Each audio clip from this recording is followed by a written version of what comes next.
ให้แนวทางออก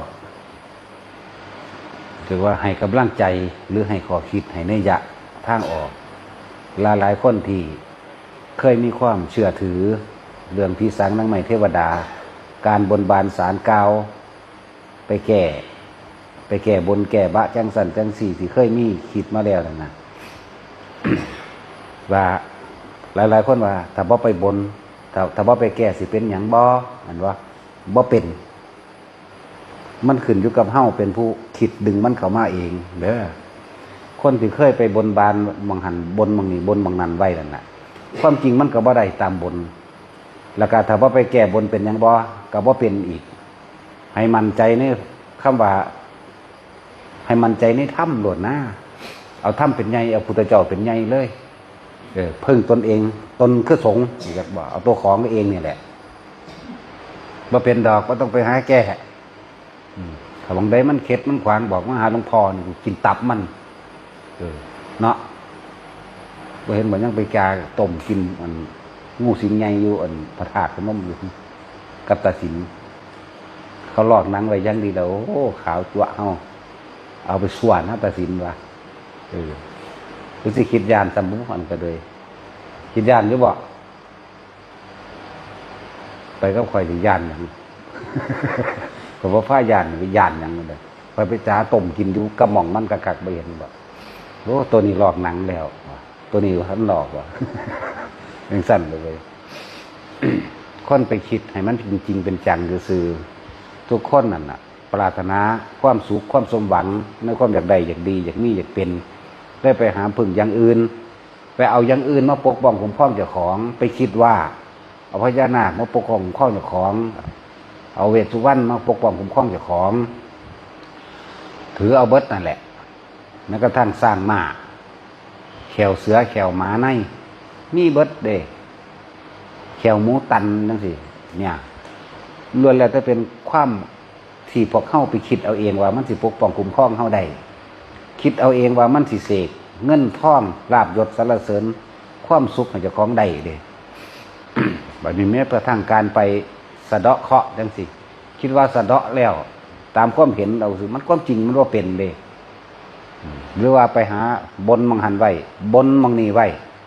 บ่ได้คิดถึงความเป็นจริงบ่ที่เจ้าของกำลังแสวงหาอยู่นะหรือว่าไปบนศาลพระพรหมเอราวัณก็สร้างศาลยังก็ตามบัดนี้เฮ็ดไปคือเจ้าของแสวงหาแลนไปติดต่อผู้นั้นติดต่อผู้นี้มีหมู่มีพวกไปติดต่อได้แล้วได้เข้าใจว่าพวกนั้นบันดาลให้บ่แม่นนี่ไหมเจ้าของเป็นผู้แลนหาเอาคักๆแล้วเข้าใจว่าสิ่งนั้นบันดาลให้บ่แม่นเด้เจ้าของนั่นแหละเลยนะถ้าเฮาเคยหลงผิดถ้าเฮาเคยคิดว่าถ้าเฮาว่าถ้าบ่ไปแก้บนแก้บะสิเป็นหยังบ่อาจารย์บ่เป็นจื้อไว้โลดบ่เป็นละทิมเลยนั่นคือความเข้าใจผิดคิดว่ามันสิเป็นมันสิเป็นไปตามการกระทำของเฮาเองมันสิเป็นไปตามสิ่งที่เฮาแสวงหาต่างหากสัตว์โลกเป็นไปตามกรรมบ่ได้เป็นไปตามผู้อื่นเป็นจังซั่น ฟังในปัญญาบอกเปิงอยู่เสมอมันบ่มีถ้ามันมีมันก็มาขาเฮานั่นตัวแม่นว่าล่ะอันเนี้ยที่ว่ามานะบ่มีบ่แม่นเฮาคิดเอาเองที่เคยแก้บะแก้ไปเขาเอิ้นหยังบวงสรวงบ่สิไปแก้บนสิไปแก้นั่นแก้นี่บ่ต้องไปละความเห็นตัวนี้ถิ่มเลยบ่มีสิ่งใดมาเฮ็ดหยังเฮาได้นึกถึงเขามาเฉพาะรัตนตรัยเท่านั้นพุทธธรรมสงฆ์เท่านั้นพระพุทธเจ้าครับพระธรรมมันคือสิ่งเดียวกันเฮาสิเอิ้นว่าเอาธรรมเป็นใหญ่ก็ได้คำว่าสงฆ์นี่คือเจ้าของเองต้องสงเคราะห์เจ้าของเองเฮ็ดให้มันได้อย่าไปเข้าใจว่าสิ่งอื่นๆสิมาเสกอีหยังให้เฮาได้แหมแต่ให้กำลังใจให้แนวทางแต่ละคนเด้อบ่ต้องไปก็ได้บ่ต้องไปแก้บะแก้เบ้ออีหยังมันดอกมันบ่เป็นก็ไปบะมาหลายคักแล้วตัวหม่องใดก็ได้คือบ่ได้จักเทื่อเป็นจังซั่นล่ะอะไรจังว่าทิ่มเลยเปลี่ยนความเห็นใหม่นี่แหละเอิ้นว่ามิจฉาทิฏฐิความเห็นอันผิดต้องความเห็นอันผิดจากธรรมชาติที่สมควรจะเป็นมิจฉาทิฏฐิถ้าเฮามีความเห็นถูกต้องแล้วว่าสัมมาทิฏฐิมีความเห็นถูกต้องโดยธรรมชาติที่ควรจะเป็นเข้าใจว่าสัตว์โลกเป็นไปตามกรรมเด้การกระทำของเฮาเองเด้ บ่ได้เป็นไปตามสิ่งอื่นสิมาดลบันดาลเด้นั่นล่ะเลิกทิ่มเลยผู้ใดเคยถือแนวนั้นแนวนี้ มันบ่เป็นสั้นมันบ่เป็นไปดังที่เฮาไปบะไปบนไว้ดอกถ้ามันบะมันบนมันได้จังซั่นไผสิไปเรียนหนังสือเนาะจะเป็นอันผู้ว่าราชการจังหวัดเด้พุ่นไปขอน้ำผีพุ่นไปขอน้ำหยังศาลพระพรหมพระเพ่มหยังว่าไปจังซั่นบ่ต้องเรียนทุกอย่างมันมีเหตุมีปัจจัยของมันมันเป็นอิทธัปปัจจยตาทุกอย่างย่อมอาศัยเหตุเกิดขึ้นเป็นเหตุพึงพาอาศัยซึ่งกันและกันให้เกิดความสำเร็จได้มันบ่ได้เป็นไปตามอันที่เจ้าของไปคิดไว้เด้เพราะฉะนั้นคนบ่ได้เรียนหนังสือก็ไปเป็นหยังก็เป็นได้ตัวไปบนเอาโลดไปขอเอาโลดไหมอยากเป็นครูเด้ตัดสินไปสอบเป็นผู้ว่าด้วยนั่นสิได้อยู่บ่ไปขอเอาเบิ่งรู้นั่นได้อยู่บ่ก็ลองจบปริญญาเอกเป็นด็อกเตอร์ด็อกหมาเนี่ยก็ใครได้แม่นบ่ล่ะก็เป็นนั่นเป็นนี่ไปเนี่ยก็ใครมันก็เป็นไปตามที่มันเป็นโดยตำแหน่งมันโดยธรรมชาติมันเด้แต่การให้ผู้ใดสิไปเป็นนั่นก็ไปขอเอารถแล้วเนาะก็มันว่ามันบ่แม่นก็ยังว่าอยู่นั่นแหละเลิกความเสื่อถือให้เบิดในจังสันพึ่งตัวเองไหมการกระทำของเจ้าของเด้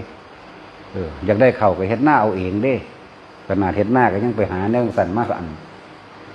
มาเสกให้เข่าน้ำสามปลาอุดมสมบูรณ์อยู่เด้เนาะมันเป็นธรรมดาเด้ความหลงผิด เป็นในพึ่งเจ้าของเองนี่แหละเฮ็ดเอาเองแล้วผู้ใดที่เคยไปบะไปบนไปนั่นนี่ก็ต้องไปแก้เขามาสู่พระรัตนตรัยเลยเอาพระพุทธเจ้าพระธรรมเป็นที่พึ่งของเจ้าของเลยเดินโดยตัวเองเลยนั่นแหละให้ทางออก อย่างที่หนึ่งแหละการแก้ความเห็นผิดแก้ก็แก้ที่เจ้าของเองตะกี้เขาก็ยังเห็นว่ามันสิได้เรามันได้อยู่บ่ตามความจริงบัดนี้บัดนี้มันความจริงมันเปิดเผยแล้วกูก็ถือมานานกูก็เฮ็ดมานานพวกนั่งกวักนั่งเกิกเนี่ยฟาดทิ่มมันหกซื่อเด่นนั่นบ้าล่ะสมมติก็เอาน้ำเขียวน้ำแดงไปตั้งข้าวหม้อไว้มันก็กวักมันหันแล้วสู่อีฮิปโปกวักบ่ได้เลย กวักตาสิน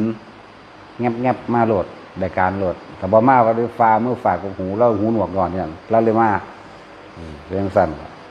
มันบ่ได้เป็นไปตามนั้นเด้อทิมเลยผู้ใดมียังคิดว่านะ